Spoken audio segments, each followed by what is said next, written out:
sebenarnya. Campur aduk, Iya, gado-gado dong.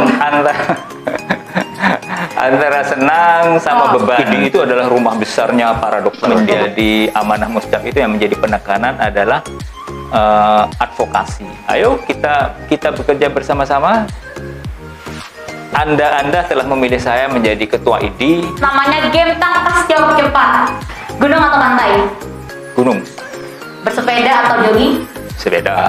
Radiologi atau RSCC? Radiologi. Oh, baik. RSCC atau IDI? IDI. Oh, mantap.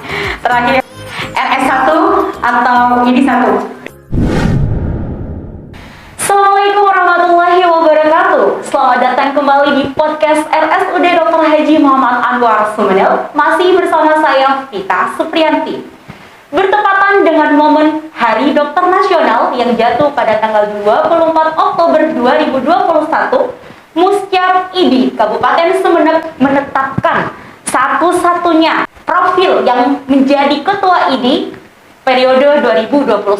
Siapakah sosok atau profil yang ternyata ditetapkan oleh IDI sebagai ketua IDI cabang Sumeneb periode 2021? Nah, saya langsung saja sapa Dr. Abdul Aziz, spesialis radiologi yang merupakan salah satu dokter kebanggaan RSUD MA sekaligus merupakan ketua IDI periode 2021-2024. Ya, selamat datang dokter di podcast kami. Ya, selamat datang. Terima kasih sudah mengundang saya.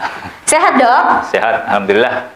Sehat ya dok ya. Oke. Ya, sebelum kita berbincang lebih jauh tentang sosok Dr. Aziz dan IDI nih ya. Nah, saya mewakili kru Puspa Channel ini mengucapkan selamat dan sukses kepada Dr. Aziz sudah dilantik sebagai ketua. Belum ya dok ya? Belum. Oh, ya. Masih di formatur ya dok ya? Ya, masih formatur. Oke, ya. Selamat ya dokter ya. Semoga bisa mengemban amanah sebaik mungkin. Ya, mudah-mudahan terima kasih untuk RSUD Dr. Muhammad Anwar. Mudah-mudahan ya harapannya terlaksana ya. Amin, ya rabbal alamin. Oke dokter, ya pertanyaan pertama nih ya dok ya. Ini agak siang, tapi kita nggak boleh ini ya dok ya, nggak boleh kendor semangatnya ya dok ya. Walaupun panas nih, tapi kita harus tetap semangat. Oke, dokter gimana nih perasaannya akhirnya terpilih kembali gitu sebagai ketua IDI cabang Sumeneb periode 2021-2024? Perasaannya itu campur aduk sebenarnya. Campur aduk, gado-gado dong. Antara senang sama beban. Kok bisa dong? Iya beban, karena kan sebenarnya keinginan saya untuk menjadi ketua IDI itu sudah cukup rasanya, satu periode sudah cukup. Cuma teman-teman masih tetap mempercayakan kepada saya, ya kita terpaksa terima. Gitu. Ya. Terpaksa nggak tuh kemarin terima amanahnya? Nyatanya memang begitu. Oh gitu ya, jujur sekali. Ya tapi tidak mengurangi rasa tanggung jawab dan juga semangatnya kan dok ya? Iya. Oke, nah kira-kira kenapa dok? Kok sampai orang-orang itu masih percaya sama dokter tuh kenapa sih? Jangan-jangan dokter ini lagi ada provokasi nih biar orang-orang tuh dokter lagi. Nah itu, kalau pertanyaannya seperti itu, yang ditanya itu bukan saya mestinya. Oh gitu yang ditanya ya? itu adalah anggota IDI cabang Sumeneb yang ditanya. Kira-kira tapi dok, mungkin ada tapi mungkin ya teman-teman menganggap bahwa selama kepengurusan saya periode sebelumnya tahun 2017 sampai 2024 itu dianggap berhasil atau dianggap ya adalah perbedaan dengan sebelumnya. IDI banyak kegiatan, banyak bermakna lah untuk anggota, ya itu dianggap sebagai prestasi gitu ya, sehingga mungkin ya mungkin. Saya malu untuk mengakui kalau itu prestasi. Tapi buktinya nyatanya kan ketika banyak yang memilih dokter, berarti luar biasa sosok Dr. Aziz di mata para dokter di Kabupaten Sumeneb khususnya. Ya mungkin bisa aja. Prosesnya gimana kemarin dok? Dokter itu berarti calon tunggal ya? Nggak ada saingannya gitu? Nggak seru dong? Kalau Muscap itu kan kita mulai dari penjaringan. Penjaringan itu ada beberapa nama dokter yang masuk, kemudian dimintain kesediaannya untuk maju dicalonkan sebagai ketua IDI. Di antara 4 yang ada, itu semuanya pada mengundurkan diri. Berarti sisa 1. Dan kalau saya juga tidak bersedia, ya tidak ada lagi calon begitu. Jadi pemilihannya ya seperti itu, tidak ada sistem voting. Jadi ya musyawarah mufakat akhirnya. Gitu ya? Seluruh audiens, seluruh peserta itu langsung menunjuk saya sebagai Langsung petunjuk. sepakat gitu karena nggak ada lagi Nggak gitu ada yang lagi, mau gitu iya. ya. Nah, tapi itu sebuah prestasi dok yang wajib disyukuri juga gitu. Berarti dokter memang wah, di mata para dokter lain itu wah luar biasa gitu. Oke, kemudian dokter nih kan salah satu dokter rumah sakit yang sibuk ya dok ya. Kita tahu lah PJP iya, RSCC juga gitu kan. Sekarang juga masih tetap mengemban amanah itu. Nah, dokter itu gimana? Maksudnya kok bisa mengatur waktunya itu gimana dok? Ini juga sekalian tips bagi sahabat saya di rumah bagaimana mengatur waktu nih di tengah-tengah kesibukan biar nggak overlap dok. Ya kesibukan sebenarnya ya biasa saja sih sebenarnya.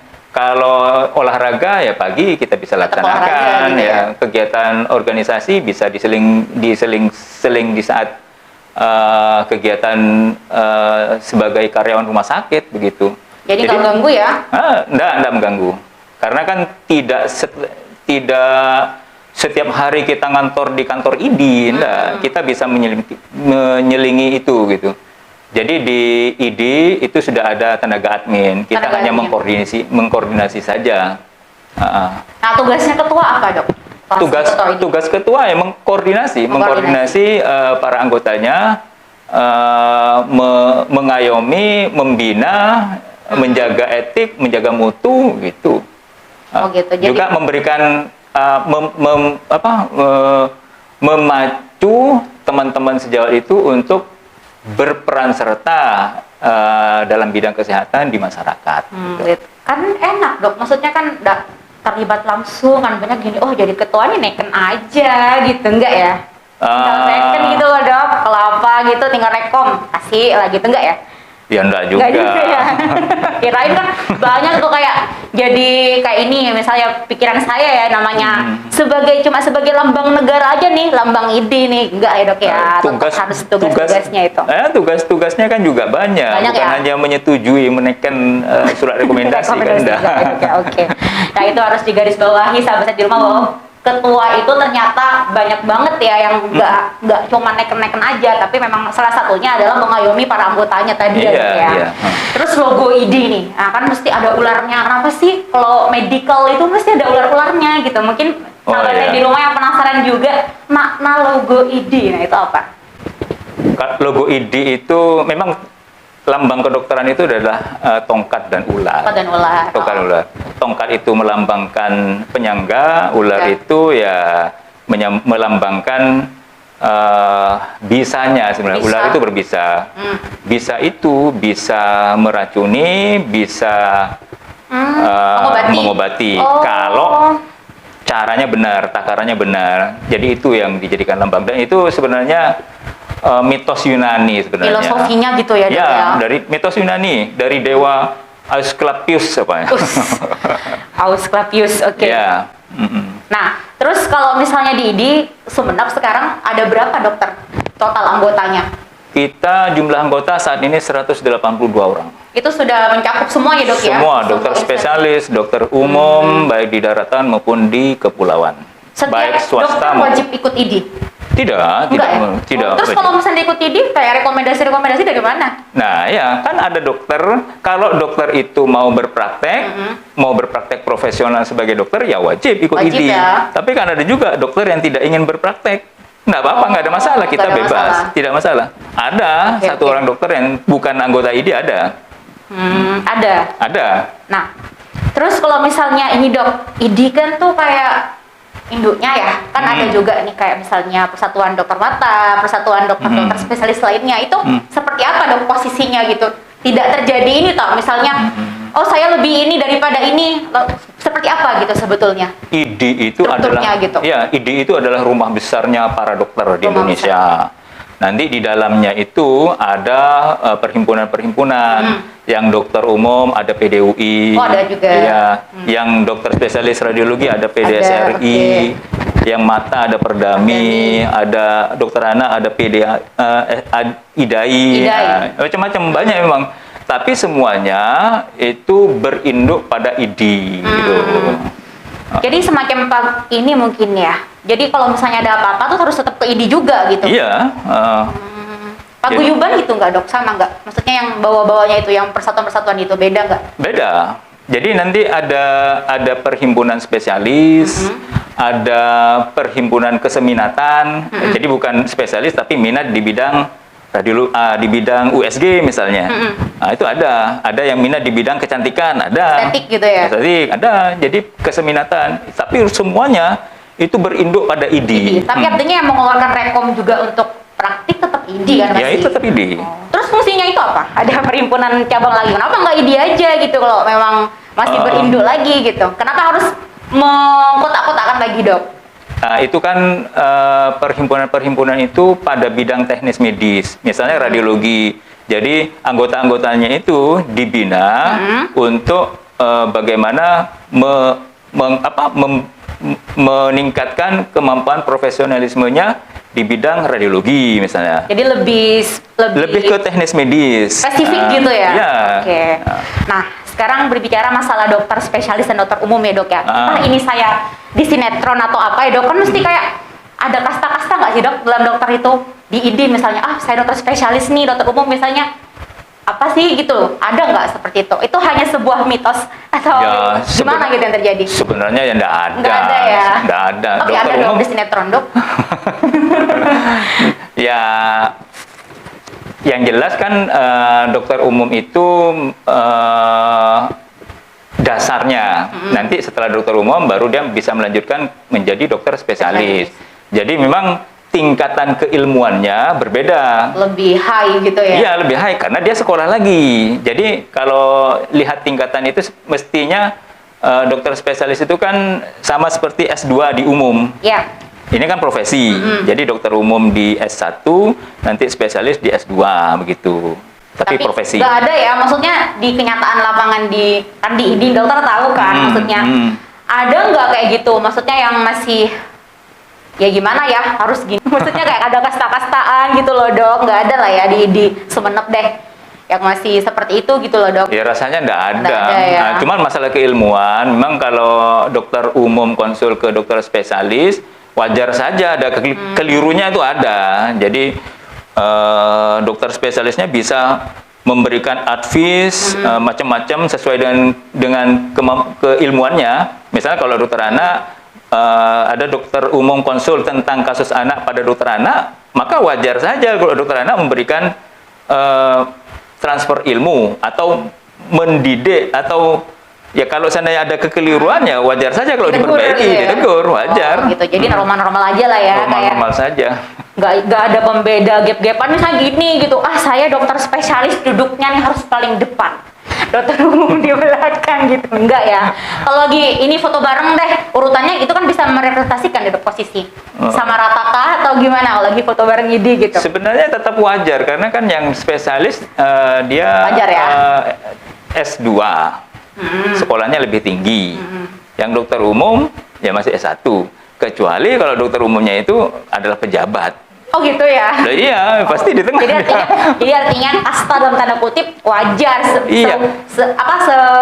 Asalkan nggak berlebihan lah itu memang. Iya. Memang di dunia apapun, maksudnya nggak harus di kedokteran, dimanapun pasti ada unggah-ungguh kayak gitu ya dok ya? Rasanya seperti itu. Jadi itu bukan apa ya? Bukan hal yang aneh. Iya, bukan hal yang aneh lah. Bukan artinya kita mendiskriminasi. Enggak ya. Tapi tetap sama kan dok maksudnya? Tetap sama. Terus usaha. Kalau dokter umumnya senior, kemudian dokter spesialis baru lulus dari spesialisasi, mana yang lebih disungkan? Iya, pasti yang senior. Kalau dulu kita zamannya ada dokter Rizka, saya baru masuk, ya tetap dokter Rizka didahulukan. Gitu. Jadi dokter Susanto didahulukan. Saya ya paling belakang, meskipun saya ketua komite medik waktu gitu itu. Ya? Iya. Ya tetap adab lah ya dok ya, tetap mementingkan adab itu, bukan masalah adab ya. Adab ya, bukan masalah gelar atau pendidikan yang lebih tinggi gitu ya. Nah terus gimana nih usahanya dokter Asis untuk membangun solidaritas di antara para dokter yang menjadi anggota ID?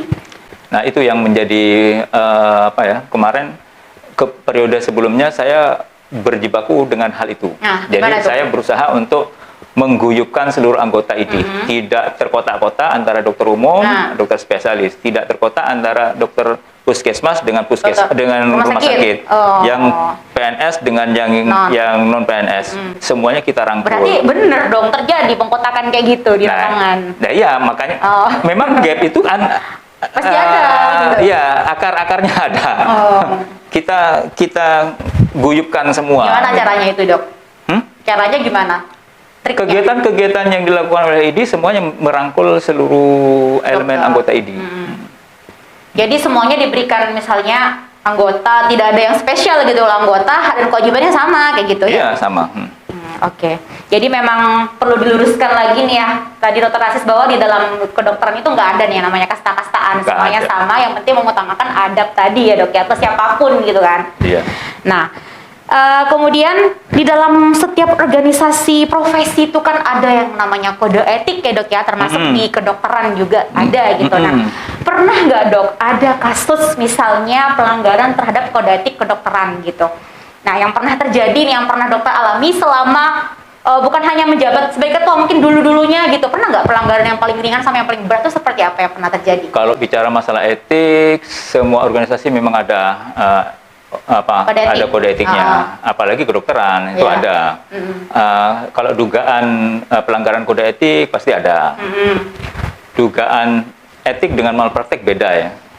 Beda ya? Beda. Mungkin bisa diluruskan, Dok, perbedaannya di mana itu? Jadi kalau etik itu kan etik medis itu mewajibkan seluruh dokter itu harus sesuai dengan keilmuan yang dipunyai. Misalnya kalau dokter memberikan terapi di luar medis, misalnya obatnya ngasih jamu misalnya. Jamu, oke. Nah, itu nggak boleh. Itu sudah boleh. melanggar. Itu melanggar kode etik. Kode etik, oke.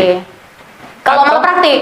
Kalau malpraktek, dia melaksanakan kegiatan yang tidak sesuai dengan standar juga sih sebenarnya. Misalnya dokter umum melakukan tindakan yang di luar kompetensinya. Jadi itu juga.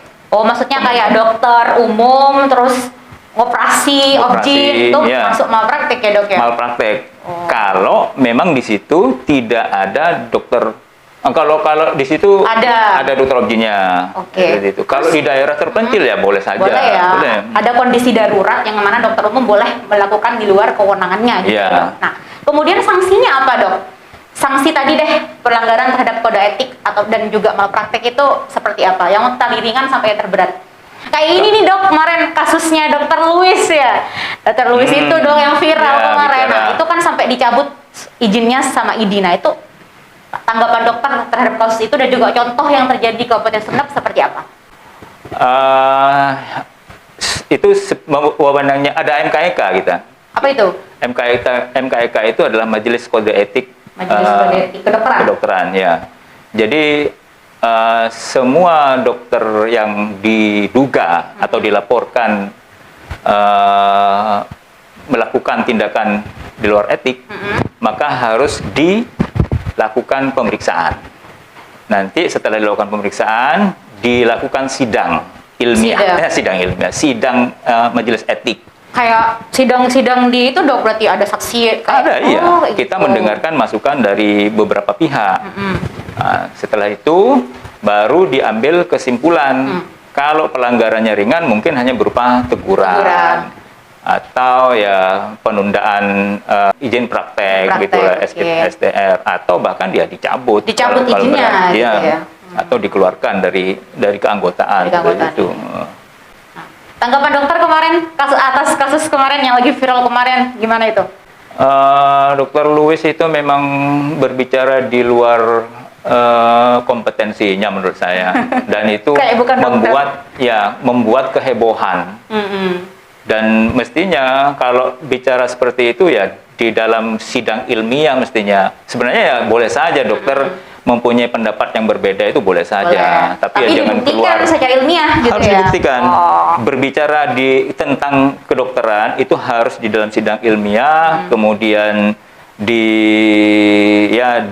nanti setelah ini dikaji oleh para ahli. Kan sama seperti ujian-ujian gitu. Iya, harus jelas dibuktikan dengan penelitian ya, Dok, ya, nggak asal ngomong. Makanya itu bedanya orang yang secara ilmiah dan tidak ilmiah, karena Iya. kan konteksnya dokter gitu ya, Iya. apalagi. Oke. Ya seperti lambang kita, lambang ular itu. Ular dan tongkat. Bisa ular, bisa meracuni, bisa membunuh Bisa berarti, dan kalau bisa kita pintar memanfaatkan, Jadi bisa obat. membuat penyembuhan, kayak gitu. Jadi saya baru tahu arti logo ini itu kenapa kok ular, karena ular tuh punya dua sisi gitu ya, Iya. racun dan obat gitu.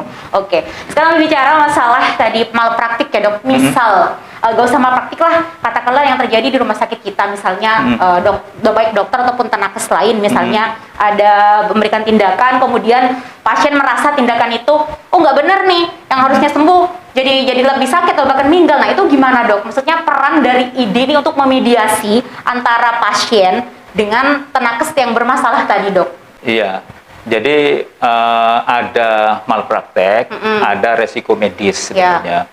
Kalau malpraktek itu berarti dia bertindak di luar kewenangannya. Kalau kewenangannya. Kalau resiko medis, jadi dokter itu sudah bekerja sesuai dengan standar, tapi karena penyakitnya, karena Jadi memburuk. proses penyakitnya jadi memburuk, atau karena efek samping dari obat yang diberikan. Tapi obat ini benar loh ya, benar. Tapi efek samping ada interaksi obat, akhirnya ya terjadi perburukan. Bisa.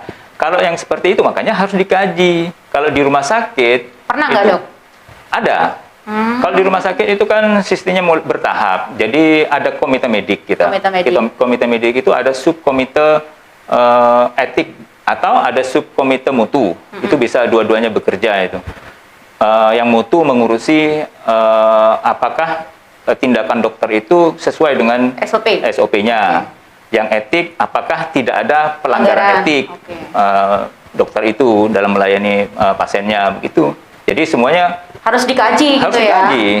Nggak mungkin kita langsung menghakimi kan, itu Iya. salah itu enggak. Langsung dengerin pihak pasiennya kan belum tentu Iya, gitu ya. tapi dalam pengkajian itu memang tidak selalu dokter yang di ini tuh salah benar. Ya, tidak selalu benar. Kadang-kadang pernah suatu dulu ya, di zaman dulu itu Di sini? ada, iya di sini. Oh, gimana tuh Dokter ceritanya? salah, Salah. tapi dokternya mengakui salah saya. Jadi selanjutnya bagaimana? Diperbaiki, dibina. Sama ID ya dok ya? Enggak, Sama itu siapa? kalau internal rumah sakit, Oh, masih internal. internal rumah sakit. Oh. Kalau seandainya keluar rumah sakit atau komite mediknya boleh melaporkan ke ID. Itu kalau sudah ke masyarakat luar. Berarti Sebaiknya komite medik ya yang iya, ini peran. komite medik atau rumah sakitnya sendiri. Rumah sakitnya, iya. Atau si pasien bisa melaporkan. Tapi ID nanti bertanya, tidak Iya. bisa langsung masuk. ID itu harus bertanya ke rumah sakit atau ke komite medik. Bagaimana ini prosesnya? Kenapa kok ada laporan seperti itu? Seperti ini. Jadi artinya memang harus ada mediasi dengan rumah sakitnya ya dok? Sebaiknya ya mediasi sebenarnya. Mediasi gitu. Sampai ke ranah hukum nggak yang dulu itu dok? Pernah ada ya melibatkan lawyer lah. Oh. Ada yang melibatkan lawyer sampai ke somasi. Kita semua yang mengkaji, mendatangkan para ahli, itu ada sampai ke situ. Tapi kepada yang bersangkutan ada sanksi nggak? Maksudnya sampai sanksi berat gitu? Atau cuma teguran aja atau gimana? Kalau kasus yang sampai ke lawyer itu ya, melibatkan lawyer, itu karena selesainya dengan mediasi, itu memang sampai agak ramai juga. Agak ramai di media ya? Ya, agak ramai di media, ya memang dimediakan karena kan Sampai mungkin orang merugikan penting ya. Oh gitu.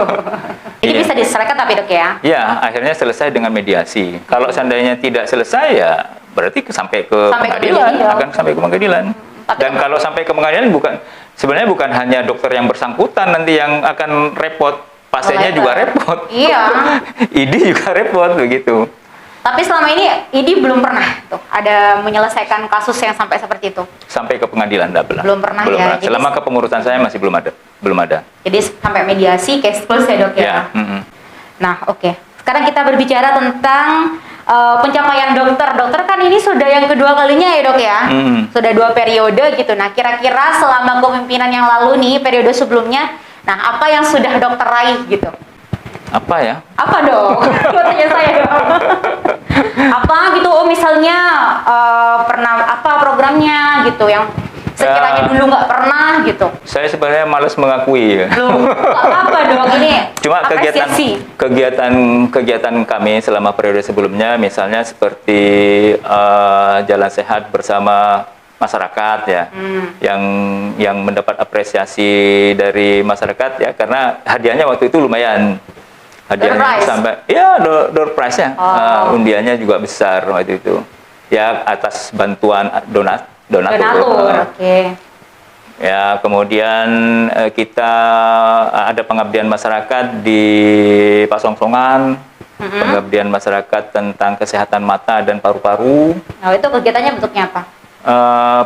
pengobatan, ya, Pengobatan. pengobatan umum, pengobatan paru-paru, pemeriksaan mata, Gratis ya, Dok ya? gratis. Oke. Kemudian bantuan kacamata juga. Kemudian kita juga ke SD di Batu Putih waktu itu kita memberikan edukasi kepada anak-anak tentang PHBS, kemudian juga memberikan bantuan tandon air dan wastafel, ya sekalian latihan cuci tangan, Oh, PHBS, oke. PHBS, ya. sama senam. Senam warga itu? Nggak tahu saya senam apa itu. Oh, oke. Nah, kira-kira di periode ini tuh apa yang bakal berbeda, Dok, dari yang sebelumnya? Atau masih sama aja? Terobosan barunya apa gitu kira-kira? yang mungkin sebagian besar sama ya. Sama ya. Tapi yang menjadi amanah Muscap itu yang menjadi penekanan adalah advokasi Kepada? ke atasan, ke stakeholder. Ya. Wah, oke. Karena memang perlu ini ada dukungan gitu ya untuk keberlangsungan hidup. Berarti sangat Iya. berpengaruh ya, Dok? Sangat berpengaruh. Jadi maunya ID wilayah itu, maunya teman-teman itu, ID subcabang Sumeneb itu punya gaung yang lebih kepada stakeholder. Pemkab Sumeneb lah khususnya. Jadi memacu atau memotivasi para dokter-dokter muda untuk lebih mau menduduki jabatan-jabatan struktural. Jarang ya, Dok, yang mau ya? Iya, sebenarnya ya kalau di rumah sakit gitu ya. Tapi kan rata-rata dokter yang ngisi kan? Nah. Atau Kalau di rumah sakit itu wajar. wajar kan? Jangan-jangan dokter asis nih bentar lagi mungkin. Nah, no Enggak comment ya? kalau itu. Oh, no comment. Itu saya hanya diminta untuk memotivasi yang muda-muda. Jadi bukan ketuanya, yang muda-muda dimotivasi untuk mau Oke. menduduki jabatan struktural. Itu aja. Jadi bukan ketuanya, bukan ketua ID-nya. Motivasi yang muda-muda nih biar mau gitu untuk Iya. duduk di jabatan Ya, struktural. memang ada fenomena ya. Teman-teman itu malas untuk duduk di jabatan struktural. Nah, kenapa tuh? Nah, itu kenapa nggak tahu. Kenapa dokter sendiri kenapa nih saya? Kalau dokter pribadi? Ruwet ngurusi. Oh, ya udah banyak urusan gitu ya. Oke. Kalau saya lebih senang di fungsional. Ngurusi pasien gitu ya. Iya, lebih langsung. enak. Oke. Duitnya lebih banyak. Oh, gitu dan ya. nggak mikirin Itu macam-macam. rahasia umum. Bukan rahasia lagi, siap-siap dokter. Nah, kalau saya tanya visi misinya IDI 2021 masih inget nggak nih? Kan kalau ibaratnya kampanye kan harus tahu dok gitu. Untuk yang sekarang, Ya. saya tidak melemparkan visi misi. Oh nggak ada. Macam Apa nggak ada. dong berarti? Yang tahun lalu saya periode lalu itu ingin meningkatkan kesejahteraan dari para dokter. Nah, itu aja. Kesejahteraan. Nah, kenapa tuh? Kenapa kok ingin? Kan profesi dokter katakanlah profesi yang paling sejahtera dok. Ayo coba kenapa? Dari sisi mana nih yang belum sejahtera dari seorang dokter menurut dokter Asis itu? Beda. Beda, Jadi ya? kalau zaman dulu zaman mungkin di atas saya itu menjadi dokter itu langsung dia pasti sejahtera. Kalau zaman sekarang jadi dokter itu dia prosesnya panjang dan take home pay untuk dokter sekarang itu tidak sebesar zaman dulu. Sebenarnya wajar ya kalau dokter, menurut saya wajar kalau dokter itu mendapatkan take home pay yang lebih besar Oke. dibandingkan tenaga Profesi kesehatan yang lain, lain. ya. Karena kan memang sekolahnya lebih banyak, lebih panjang, lama. biayanya lebih besar. kemudian sulitan juga. Susah lulusnya ya dok ya? Susah lulusnya. Ya panjang kan UKDI Iya, kadang-kadang nggak lulus. benar. Sampai ada yang berapa kali itu 5 kali UKDI nggak ujian UKDI setelah jadi dokter ujian UKDI dia nggak lulus. Lulus juga? Nggak lulus. Kasian. Ada yang pernah dilaporkan 8 kali. Anggota yang mau orang Sumeneb 3 apa 5 kali ujian UKDI nggak Baru, lulus. tapi udah lulus kan? Belum? Nggak tahu lagi. Pernah nanya ke saya. Jadi memang panjang Panjang sekali. Oke.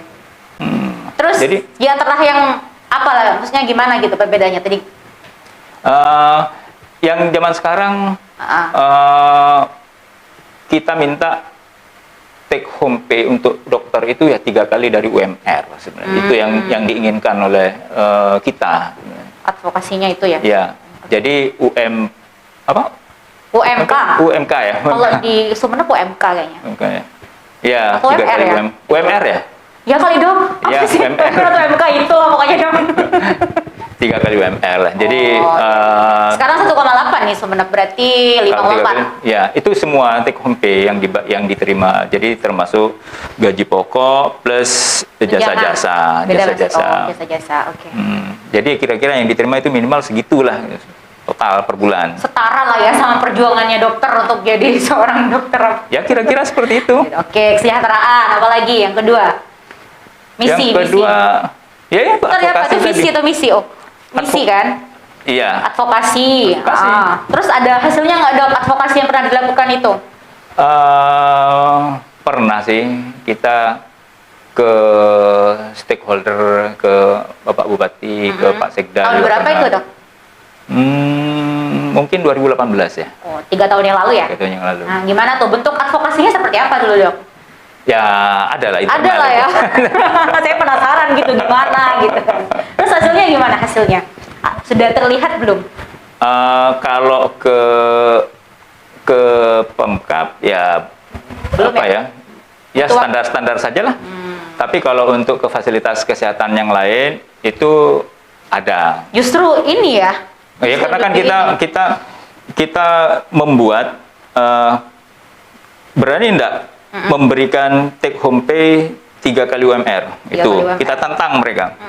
Kalau ya, misalnya kayak rumah sakit swasta atau klinik ya minta rekomendasi untuk dokter praktek di situ ya kita tanya seperti itu. Berani nggak tuh Berani gaji nggak? gitu ya? Gajinya berapa? Kira-kira dokter itu akan mendapatkan penghasilan berapa? Nanti totalnya 6 juta dok. Nah, kalau sudah 6 juta ya sudah tepat berarti. Salah ya. Rekom. Jadi memang justru klinik-klinik ya yang berani Iya. mau ngerespon duluan ya dok ya. Tapi Iya karena lebih mudah kan memang. prosesnya lebih mudah gitu Mudah. ya. Nah, kemudian tadi berbicara masalah advokasi tadi ya dok ya. Advokasi. Nah, kiat-kiatnya apa nih? Biar tadi itu, biar ID nih lebih digaungkan gitu. Biar stakeholder nih lebih, oh ini loh ID yang harus kita perhatikan kayak gitu. Dokter-dokter itu loh. Kiat-kiat dokter Asis pribadi gitu sebagai ketua ID. Ke depan Kiat. seperti apa?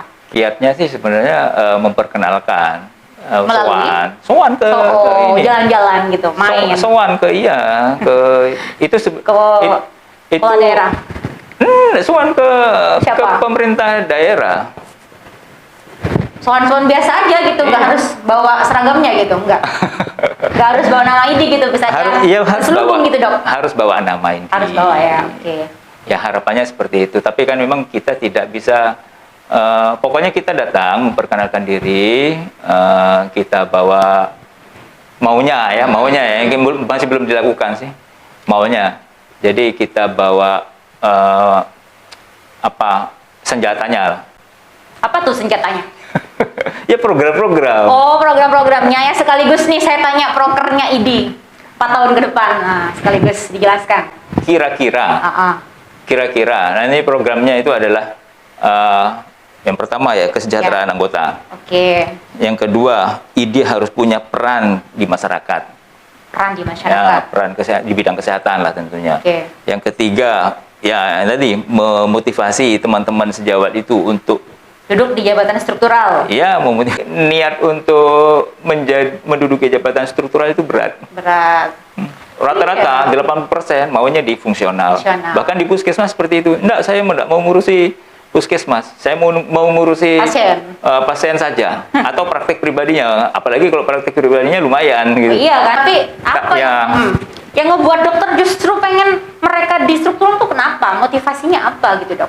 Motivasinya kalau ada salah satu anggota kita yang menduduki jabatan struktural, tentu itu bisa menjadi bisa memegang kendali di bidang kesehatan. Jadi kan dokter bagaimanapun dia adalah sebenarnya yang paling paham bidang kesehatan. Kalau dari sisi pendidikannya kan seperti itu. Ya. Mau bidang pengobatan pasien, bidang pencegahan, bidang promosi, mestinya dia yang paling paham. Cuma ini kan personal. Kalau di dalam bidang keilmuan seperti itu, cuma personal ya. Ada orang yang passionnya, saya hanya mau fokus di pelayanan pengobatan saja. Saya hanya mau fokus di rumah sakit. Jadi memang ya itu yang harus kita motivasi biar mereka mau gitu. Jadi mungkin maksudnya dokter Asis itu biar posisi-posisi strategis ini tuh bisa pro terhadap kesehatan gitu tak? Iya. Salah satunya gitu ya. Nah tadi berbicara masalah program kerja ya dokter, kira-kira nih optimis nggak misalnya di masa pemerintahan kayak kepala daerahnya masa kepemimpinan dokter Asis itu nantinya akan membawa angin baru yang lebih segar terhadap ID gitu di masa yang akan datang. Nah itu optimis. Tantangan. Ya mudah-mudahan deh. Saya tidak terlalu optimis sebenarnya akan. Kenapa dok? Ya, optimis dok. Bisa lah, dokter Asis hebat kok. Ya, terima kasih. Ini apresiasi dari Guru Puspa Channel yang melihat keseharian seorang dokter Asis. Oke. Nah, organisasi profesi kan banyak ya dok ya. Selain ID juga ada PPNI, ada IBI, ada PAVI, ada Persakni. Nah, kira-kira untuk program kerja ID itu ada nggak yang bekerja sama atau berkolaborasi dengan OP lain? Iya, tetap harus ada kolaborasi. Jadi di dalam perencanaan kegiatan kesehatan ini memang ID tidak bisa berdiri sendiri. Jadi dia harus berkolaborasi dengan organisasi profesi yang lain. Tapi itu tidak tercantum secara khusus sebenarnya di program kerja. Tidak secara eksplisit tertulis gitu ya? Nggak ada. Tapi untuk keberhasilan bidang kesehatan, program kesehatan di Kabupaten Sumeneb ya harus bekerja sama dengan ini. Tapi pernah kan dok, maksudnya untuk kita punya grup WhatsApp tentang organisasi profesi itu ada, komunikasi kita ada. Terus gimana tuh membangun sinergi dengan OP-OP lain nih dari segi ID sendiri gitu? Harusnya kan ID mungkin nggak bisa menjadi pionir terhadap OP-OP yang lain. Gini nih kita harus bikin sesuatu yang gebrakan nih. Nah bisa jadi kan itu mengangkat nama ID sebagai mungkin mau menjadi OP yang terini gitu dong. Ada nggak arah-arah ke situ misalnya? Kita berdiri setara lah, sejajar lah ya. Nggak perlu menonjolkan diri. Nggak perlu merasa up sendiri ya dok ya. Oke. Jadi memang sahabat di rumah ini ID itu berdikari bersama dengan OP-OP yang lain membangun kesehatan di Indonesia, khususnya di Kabupaten Sumeneb tuh. Nah, oke. Sekarang ini kita nggak akan berlama-lama lagi dok, karena mungkin saya tahu ini sudah siang. Dokter Asis juga mau buka praktek nggak dok? Kalau sore enggak ya? Buka kan? Buka. Buka. Oke, ini terakhir deh dok ya. Nah, sebagai ketua ID, apa harapan dokter terhadap ID di masa yang akan datang? Nah, sekaligus pesan dokter nih bagi seluruh dokter di Indonesia, khususnya di Kabupaten Sumeneb. Harapannya ya? Ya, harapan dulu. Harapannya agar seluruh dokter khususnya di Kabupaten Sumeneb ini tetap menjaga kekompakan, tetap meningkatkan keilmuannya di bidang medis dan mau bekerja sama memberikan pelayanan terbaik kepada pasien, kepada pasien-pasiennya. Oke. Pesannya, ayo kita bekerja bersama-sama. Anda telah memilih saya menjadi ketua ID dan ini sebenarnya sesuatu hal yang seperti yang saya katakan, saya sudah tidak ada keinginan untuk menjadi ketua ID, tapi dipaksa. Ayo kita bekerja bersama-sama untuk membangun ID, memberikan kontribusi kepada masyarakat di Kabupaten Sumeneb agar ya gaung ID ini lebih bergema lagi gitu ya. Oke, ya. Ada motonya nggak ID? Moto. Motonya apa ya? Apa dok? Saya bukan ID, saya bersakti dok. Nggak ada. Nggak ada. Nggak ada. Tanya saya apa gitu. Kalau RSUD kan kami ada untuk Anda gitu. Kalau ini apa mungkin?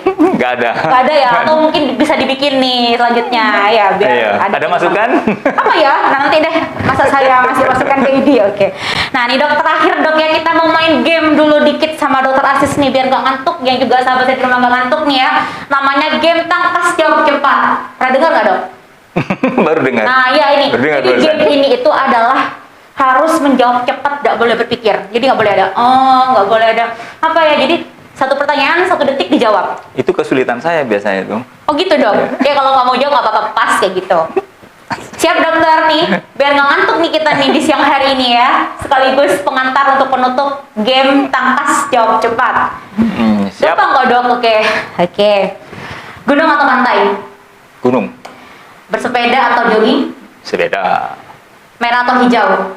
Merah. Bakso atau soto? Bakso. Gendut atau kurus? Kurus. Iya dokter. Radiologi atau RSCC? Radiologi. Oh baik. RSCC atau ID? ID. Oh, mantap. Terakhir, RS1 atau ID1? ID 1. Mantap ya. Kita aplaus dulu ya untuk dokter Asis, luar biasa. Ya, jadi sama di rumah game tadi tuh bukan sembarang game dok, tapi ada maknanya nih. Nah, hasil kesimpulannya apa jadinya? Kesimpulannya adalah hidup itu adalah pilihan gitu kan. Jadi apapun pilihan kita harus konsekuen dan penuh tanggung jawab. Dan juga dimanapun kita berada, apapun pilihan kita harus memberikan kontribusi sebaik mungkin ya dok ya. Dimanapun amanahnya, termasuk dokter Asis nih yang tadi katanya terpaksa. Ini juga sekaligus semangat dari kami tim Puspa Channel kepada dokter, semoga bisa terus semangat mengemban amanat sehingga ID di masa depan bisa menjadi salah satu yang membangun kesehatan di Indonesia ya dok ya. Siap. Oke. Terus kesimpulannya apa? Jawaban saya. Kesimpulannya dokter hebat. Dokter. Meskipun Ya. saya jawab sebaliknya, sepertinya kesimpulannya tetap dokter hebat itu. Iya, yaitu kan dokter terpilih menjadi ketua ID bukan tanpa alasan pasti kan gitu. Takdir. Takdir dan juga pilihan gitu dokter. Terakhir lagi dok, saya kebanyakan terakhirnya tapi nggak berakhir gitu ya. Nah biasanya nih kalau ada bintang tamu saya yang ngasih quotes, tapi ini karena dokter Asis dan juga dokter Asis ini baru saja terpilih menjadi ketua ID, ini saya punya hadiah spesial. Tanya dong, apa hadiahnya gitu dok? Apakah itu? Enggak ada, cuma pantun dong. Ada pantun buat dokter Asis ya, sekaligus ucapan terima kasih karena sudah bersedia hadir. Dok kan jadi Indian nih. Bersedia hadir ke studio kami ya dok ya. Semoga sehat selalu, semoga bisa menginspirasi dan juga senantiasa memberikan yang terbaik untuk ID dan juga untuk RSUD gitu. Pantunnya gini dok, jalan-jalan ke Pulau Sumatera, pulangnya jangan lupa mampir ke Sungai Lahar. Jayalah terus RSUD MA bersama ID menuju Sumeneb sehat. Ya. Ya. Akhirnya sampailah kita sahabat di rumah di penghujung podcast kali ini. Semoga obrolan kita bukan sekedar obrolan dok ya, tapi ada nilai-nilai nih, karena ada beberapa banyak nilai sudah kita petik ya dok ya. Jangan lupa untuk terus selalu dukung channel kami agar terus berkembang dan terapkan juga protokol kesehatan dimanapun kita berada. Jangan lupa untuk follow IG kami @rsuma7. IG ada mungkin? Oh ini Iya. di cabang Sumeneb. Ini cabang Sumeneb, bisa di follow ya juga. Jangan lupa untuk like, komen, dan subscribe channel YouTube RSUD Dr. Haji Muhammad Anwar Sumeneb. Saya Vita Supriyanti dan juga Dr. Asis serta kru Puspa Channel undur diri. Salam sehat, wassalamualaikum warahmatullahi wabarakatuh.